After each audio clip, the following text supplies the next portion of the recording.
नजर डालते हैं इस वक्त की बड़ी खबरों पर। प्रधानमंत्री नरेंद्र मोदी ने लगातार 11वें वर्ष लाल किले पर राष्ट्रीय ध्वज फहराया। पूरे भारत में सुरक्षा बढ़ा दी गई है। दिल्ली में 10,000 से अधिक पुलिस तैनात की गई, जिसमें चेहरे की पहचान करने वाले कैमरे और स्नाइपर शामिल हैं। समारोह में सांस्कृतिक प्रदर्शन और स्वतंत्रता संग्राम के दौरान दिए गए बलिदानों को श्रद्धांजलि दी गई।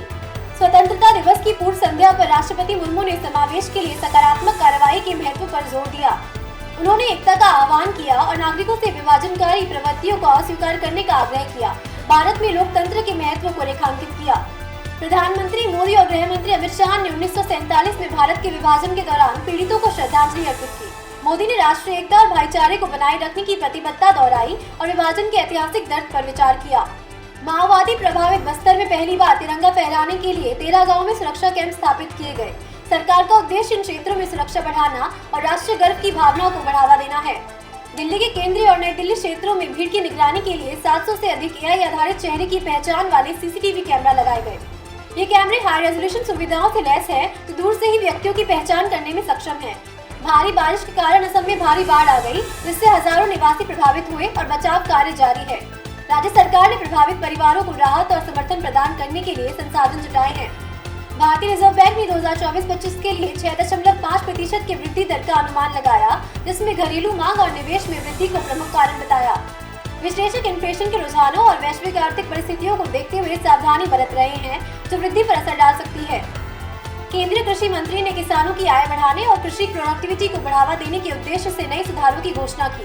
प्रमुख पहलों में किसानों के लिए लोन और टेक्नोलॉजी तक पहुंच में सुधार, साथ ही बेहतर बाजार संबंध शामिल है।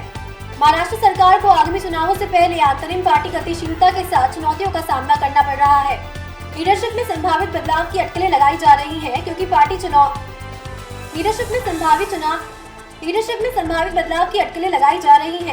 पार्टियां चुनावी लड़ाइयों के लिए तैयारी कर रही है।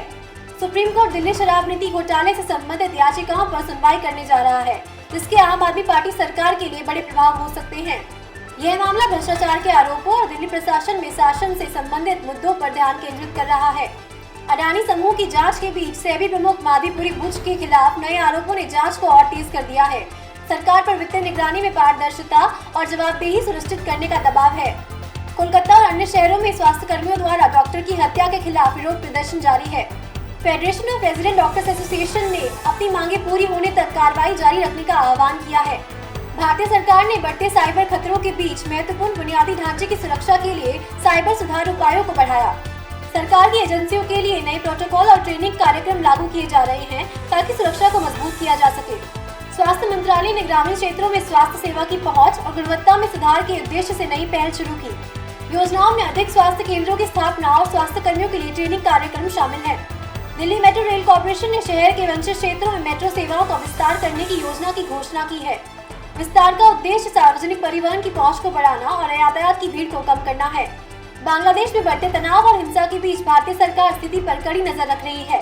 भारतीय नागरिकों की सुरक्षा सुनिश्चित करने और संभावित जोखिमों का समाधान करने के लिए कूटनीतिक प्रयास जारी हैं। Ministry of youth affairs and sports ने राष्ट्रीय खेल नीति में अपडेट की घोषणा की, जो जमीनी स्तर पर विकास पर केंद्रित है। नए कार्यक्रमों का उद्देश्य विभिन्न खेल विधाओं में युवा प्रतिभाओं की पहचान और पोषण करना है। पर्यावरण कार्यकर्ताओं ने मुंबई में प्रदूषण के स्तर पर चिंता व्यक्त की, सख्त नियमों और परिवर्तन की मांग की।